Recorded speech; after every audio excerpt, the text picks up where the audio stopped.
ये वीडियो देखिए, फूस का घर है, फूस का मकान है।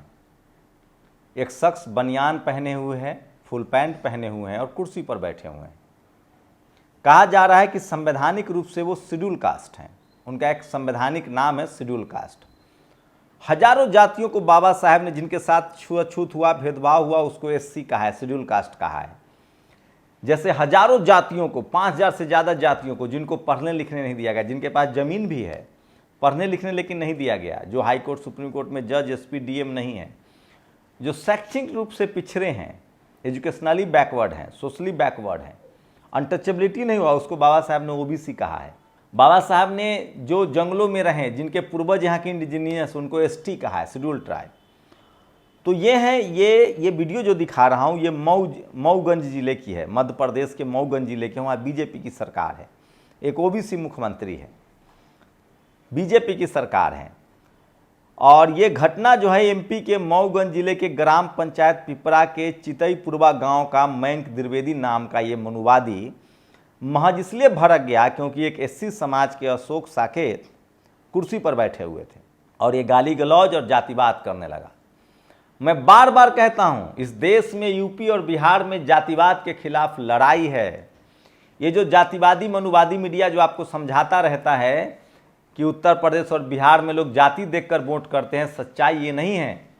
सच्चाई ये है कि यूपी बिहार में जातिवाद के खिलाफ लड़ाई है। जननायक कर्पूरी ठाकुर, जगदेव बाबू, आज़ादी के बाद से ही जब कांग्रेस का जातिवाद था तो जगदेव बाबू लड़ रहे थे, जननायक कर्पूरी ठाकुर लड़ रहे थे, यूपी में रामस्वरूप वर्मा लड़ रहे थे, सोनेलाल पटेल लड़ रहे थे, मान्यवर कांशीराम साहब ने लड़ाई लड़ी, मायावती जी मुख्यमंत्री बनी, तभी अखिलेश यादव मुख्यमंत्री बने। लेकिन जिन राज्यों में लगातार बीजेपी कांग्रेस, कांग्रेस बीजेपी है, ये आरएसएस की माँ है, जननी है दोनों। और उन राज्यों में असम जाइए, यूपी, मध्य प्रदेश जाइए, राजस्थान जाइए, छत्तीसगढ़ जाइए, इस तरह का जातिवाद है कि आपका सीना कांप जाएगा। इसलिए बिहार यूपी में जातिवाद के खिलाफ लड़ाई है। महाराष्ट्र में जातिवाद के खिलाफ बड़ी लड़ाई है। वहाँ दलित समाज से लोग मुख्यमंत्री बन चुके हैं क्योंकि वो धरती शिवाजी महाराज की है, फूले साहब की है, साहू जी महाराज की है, बाबा साहब अम्बेडकर की है। वहाँ भी जातिवाद के खिलाफ लड़ाई है। लेकिन जहाँ जहाँ बीजेपी कांग्रेस है, कभी कांग्रेस बीजेपी, बीजेपी कांग्रेस, उन राज्यों की यही स्थिति है। अब बताइए इस मयंक द्विवेदी नाम के गुंडे का क्या इलाज है? कायदे से एफआईआर होता और ये जेल में जाता। इसी मध्य प्रदेश में एक जातिवादी गुंडे ने एक आदिवासी समाज के चेहरे पर पेशाब कर दिया था, लेकिन उसके घर बुलडोजर तक नहीं चला। और ये इसलिए होता है क्योंकि चपरासी से लेकर चीफ जस्टिस तक एक जाति विशेष के लोग बैठे हैं। नमस्कार, मैं शंभू कुमार सिंह और आप देख रहे हैं नेशनल दस्तक। वो तमाम बड़ी खबरें जो आपका जानना चाहिए। देखिए, सूर्य प्रताप सिंह आईएएस हैं, ये रिटायर्ड आईएएस हैं। शरद यादव ने कहा था कि इस शख्स ने मेरी रैली नहीं होने दी थी जब मैं बदायूं से चुनाव लड़ रहा था, तब ये शख्स वहां का डीएम था। ये शख्स लिखता है, ये कोई मांग बनवाने का आंदोलन नहीं, खालिस राजनीतिक दंगल है। इनमें 80% अब तो अभ्यर्थी है भी नहीं, अधिकांश एक राजनीतिक पार्टी, एक जाति विशेष के उपद्रवी गुंडे हैं। सोचिए, ये एक जाति को उपद्रवी गुंडा कह रहा है। यूपी में उपचुनाव जो है, छात्र आंदोलन के नाम पर उपद्रवी छुट भैया अपना राजनीति चमका रहे हैं। योगी काल में यूपी लोकसभा आयोग में हर बार ईमानदार अध्यक्ष ही बने, पारदर्शी भर्ती हो, नकल न हो, इसलिए 2 पाली में व्यवस्था कराई गई। नॉर्मलाइजेशन एक सामान्य सत्य है।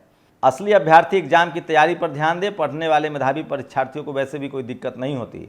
इनमें से 40-50 साल तक के लोग कहीं से आपको असली अभ्यर्थी लगते हैं। ये इस शख्स का बयान है। एक यादव समाज के युवा को जेल में डाल दिया गया है।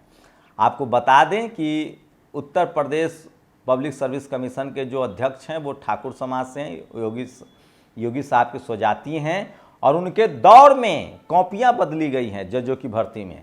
बहुत सारे भ्रष्टाचार के मामले शामिल और ये छात्र कह भी रहे हैं। और नेहरू बिहार में भी छात्रों ने समर्थन दे दिया है।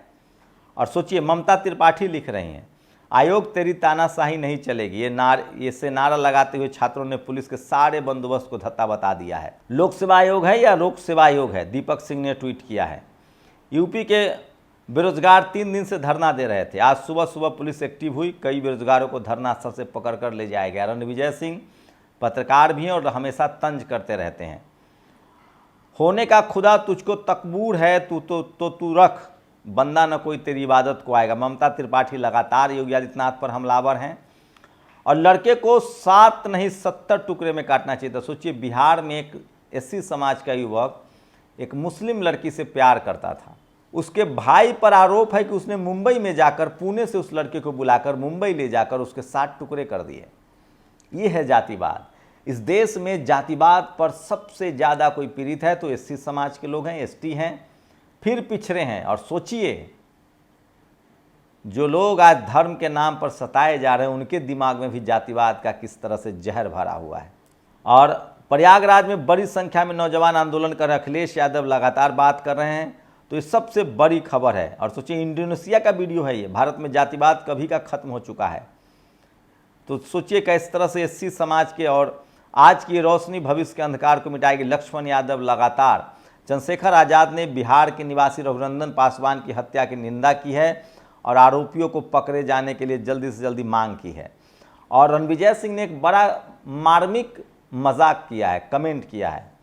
सोचिए, वो कह रहे हैं कि इस देश के युवाओं को अमित शाह के बेटे से सीखना चाहिए, जो अब आईसीसी के चीफ हैं। न धरना न प्रदर्शन, तो सबका बाप गृह मंत्री होगा तब न बेटा क्रिकेट कंट्रोल बोर्ड चलाएगा।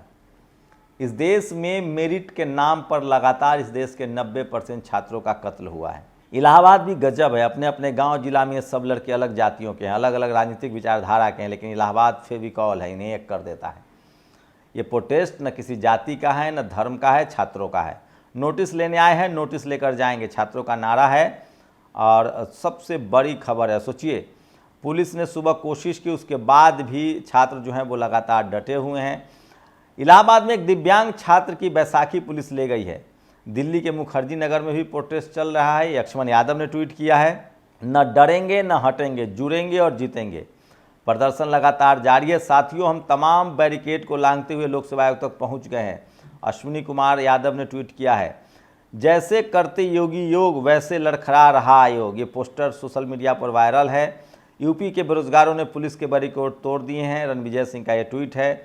प्रदेश सरकार का अड़ियल रवैया समझ से परे है। हम हर परीक्षा के पहले बवाल करवाना इस सरकार के अफसरों की कार्यप्रणाली का हिस्सा है। तो सोशल मीडिया पर वायरल। और सोचिए, आजमगढ़ के मुबारकपुर थाना क्षेत्र का मामला है, जहां एक एससी युवक ने शादी कर ली है, उनको जान से मारने की धमकी दी जा रही है। अब उनकी पत्नी ने वीडियो बनाया है। तो इस देश में जब तक जातिवाद खत्म नहीं होगा तब तक यही सब चलता रहेगा। प्रयागराज में चल रहे छात्र आंदोलन को कुचलने के लिए आज योगी की खूनी आत्मनिर्भर पुलिस बेरोजगारों को धरने से पकड़कर जेल भेज रही है। आईपी सिंह ने ट्वीट किया है, छात्र नेता नहीं छात्र हैं। और सोचिए, अनिल यादव ने एक ट्वीट किया है कि भारत के न्यूज एंकर सब दलाली के बदले सिर्फ छोटी मोटी नौकरी और एक सेल्फी में ही खुश हैं। इधर डोनाल्ड ट्रंप ने फॉक्स न्यूज के एंकर पीटर हेग्थ को अमेरिका का रक्षा मंत्री बना दिया है।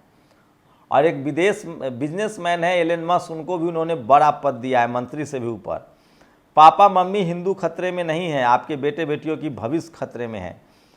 और ये हैं नेहा सिंह राठौर, इन्होंने कहा है कि प्रदर्शनकारी संघियों से, बीजेपी वालों से सावधान रहें, वो आकर कुछ बीच में तोड़फोड़ कर सकते हैं। और 3 उपद्रवी गिरफ्तार, 8 कोचिंग संचालक को नोटिस। आंदोलन करने वाले विद्यार्थी उपद्रवी हैं, ये जागरण की भाषा है, जागरण ने लिखा है। पुलिस छात्रों को लाठी मारकर गिरफ्तार कर रही है, सरकार का ये तानाशाही रवैया उसे भारी पड़ेगा, सूर्य कुमार ने लिखा है। और अखिलेश सिंह यादव ने लिखा है, नई फिल्म, मूवी का नाम स्त्री 2, director Uttar Pradesh Lok Seva Aayog, main actor Sanjay Sirnet, funded by UPSC UPPSC Chhatra Ekta. इस फिल्म की कहानी एक पिता रूपी आयोग को अपने ही बच्चों का अधिकार खाया जा रहा है। बाकी आप मूवी देखिए लाइव। तमाम तरह के तंज करें। अखिलेश यादव ने छात्रों का समर्थन किया है। उन्होंने कहा है कि मैं जाता हूँ हाँ, लेकिन लोग कहेंगे कि मैं राजनीति कर रहा हूँ। और प्रयागराज छात्र जो धरने पर बैठे हुए थे उनको ज़बरदस्ती पुलिस वाले घसीट के ले गए। उसमें बहुत सारे पुलिस वाले वर्दी में नहीं थे। लोकसभा आयोग के सामने लड़कियों को खींचने वाले ये कौन लोग हैं? सोचिए, जो लोग वर्दी में नहीं थे वो महिला छात्रों को खींच रहे थे। और ये राघवेंद्र यादव है, जिनको कल रात में तानाशाही योगी की पुलिस द्वारा छात्रों की आवाज़ उठाने के कारण गिरफ्तार किया गया है। नैनी जिला कारागार में भेज दिया गया है राघवेंद्र यादव को। और ये इलाहाबाद है गुरु, तो इलाहाबाद में अभी भी लगातार प्रदर्शन चालू है और देश भर में छात्रों का समर्थन मिल रहा है। तो न बटेंगे न कटेंगे का नारा जो है वो प्रयागराज के छात्रों के साथ पुलिस बल प्रयोग कर रही है। अन्याय के खिलाफ लड़ने वालों के साथ योगी सरकार का रवैया ठीक नहीं है। आखिर क्या गलती है इन छात्रों की? यही कि इन्होंने भाजपा को वोट दिया। यूपी के बेरोजगारों ने तोड़ा बैरिकेड, धर का इम्तिहान ले रही है सरकार। लूट सेवा आयोग में आपका स्वागत है, 65 लाख में 2 SDM बन जाओ। सोचिए, इस तरह के नारे लिखे जा रहे हैं, पोस्टर वायरल हो रहे हैं। और ये हैं, सोचिए, ये है यूपी पुलिस की सच्चाई। भला हो तीसरी आंख का जिसने कैद कर लिया, वरना कोई अपराधी बन जाता। ये सुल्तानपुर कोतवाली के इंस्पेक्टर नारद मुनि सिंह हैं। सारे जगह पर आप लोग कमेंट करके बताइए, आपके अगर आप यूपी से दर्शक हैं, कि आपके यहाँ थाना प्रभारी का नाम क्या है, SDM का नाम क्या है, SP का नाम क्या है, DM का नाम क्या है। और ऐसे हुड़दंग से क्या मांगी पूरी हो जाएगी? इनमें से एक मेधावी गंभीर अभ्यर्थी न होगा। ये मात्र राजनीति की अखाड़ेबाजी है। सूर्य प्रताप सिंह जो हैं वो इस आंदोलन के खिलाफ हैं। मेरठ में भी प्रोटेस्ट शुरू हो गया है। और एक छात्रा ये कह रही हैं, सुनिए, इसको एम्बियंस में भी सुनिएगा, महाकुंभ की तैयारी हो सकती है मगर परीक्षा की तैयारी नहीं हो सकती। हम बोलेंगे तो क्या कि धर्म पर। महाकुंभ की तैयारी हो सकती है बट एग्जाम की तैयारी नहीं हो सकती। यूपी बेरोजगार ही बेरोजगार है। और बीजेपी वाले बटोगे कटोगे की नौटंकी बंद करो। नौजवान तुमसे कह रहा है, तानाशाह तुम सत्ता से हटोगे। संजय सिंह ने ट्वीट किया है, छात्रों का वो लगातार समर्थन करें। आज छात्रों ने बैरिकेडिंग तोड़ी है, जल्द ही सरकार का अहंकार टूटेगा, श्रीनिवास ने लिखा है। तो तमाम नेता अपने अपने घरों से ट्वीट करें। अभिषेक उपाध्याय ने लिखा है, प्रयागराज में आयोग और पुलिस को छात्रों दबाने की जिद में हालात कर दिए। चर्चा यही है कि न तो मंत्रियों की सुनी जा रही है, न संगठन की, न विधायकों की। सिर्फ 4 अफसर सरकार चला रहे, जो चाह रहे हैं वो समझा रहे हैं। मुखिया होने के लिए अनुभव बेहद ज़रूरी होता है। और पुलिस की बदतमीजी के बाद भी छात्र और छात्राएं डटे हुए हैं। लक्ष्मण यादव लगातार इस पर नज़र बनाए हुए। नौजवानों ने बैरिकेड्स नहीं तोड़े हैं, शासन प्रशासन का घमंड तोड़ा है। झारखंड और महाराष्ट्र के युवा वोट देने से पहले उत्तर प्रदेश के युवाओं की स्थिति एक बार जरूर देख ले। और देखिए, सुल्तानपुर के नए कोतवाल हैं, नाम है नारद मुनि सिंह। पहले इसने खुद अपनी वर्दी फाड़ी, फिर जिला कांग्रेस अध्यक्ष अभिषेक राणा को धमकी देने लगा कि मुकदमा दर्ज कर देंगे। कई सारे कस्टोडियल डेथ भी हुए हैं यूपी में। प्रयागराज में तैयारी करने वाले अभ्यर्थी एक तरफ सड़क पर उतरा है, इसे हर वर्ग है, हर समूह के लोग हैं। तो सोशल मीडिया पर ये तमाम खबरें जो हैं वो वायरल है। चंद्रशेखर आज़ाद ने भी छात्रों का समर्थन किया है, अखिलेश यादव भी समर्थन कर रहे हैं, लक्ष्मण यादव भी समर्थन कर रहे हैं। और ये है एक महिला सवर्ण पत्रकार, ये ब्राह्मण समाज से हैं, झारखंड के गरीबों पर हंस रही हैं। सोचिए, कभी इनसे पूछा जाए कि इस गरीबी का कारण क्या है, किसने पढ़ने नहीं दिया, किसने कपड़ा नहीं पहनने दिया, तो मुझे लगता है कि ये शर्मा आ जाएंगी। लखनऊ में धरना प्रदर्शन पर लगी रोक। यह प्रयागराज में जागरूक युवा है जो अपने रोजगार के लिए लड़ रहे हैं, सुरेंद्र राजपूत ने कहा है। अखिलेश तिवारी, ये वीडियो प्रयागराज कहा जा रहा, हजारों छात्रों ने कैंडल मार्च निकाला है। तो पूरा सोशल मीडिया जो है वो इससे रंगा हुआ है। और छात्रों का प्रदर्शन चौथे दिन भी लगातार जारी है। तो ये तमाम बड़ी खबरें हैं जो सोशल मीडिया पर वायरल है। आप लोग अपनी प्रतिक्रिया जरूर दीजिए। शुक्रिया। नेशनल दस्तक की आपसे गुजारिश है कि अगर इसको बचाना चाहते हैं तो नेशनल दस्तक को सब्सक्राइब करने के लिए रेड कलर के सब्सक्राइब बटन को दबाएं, फिर बेल आइकन की घंटी दबाएं। नेशनल दस्तक को बचाने के लिए बहुत जरूरी है कि हर खबर को शेयर करें, लाइक करें, कमेंट जरूर करें।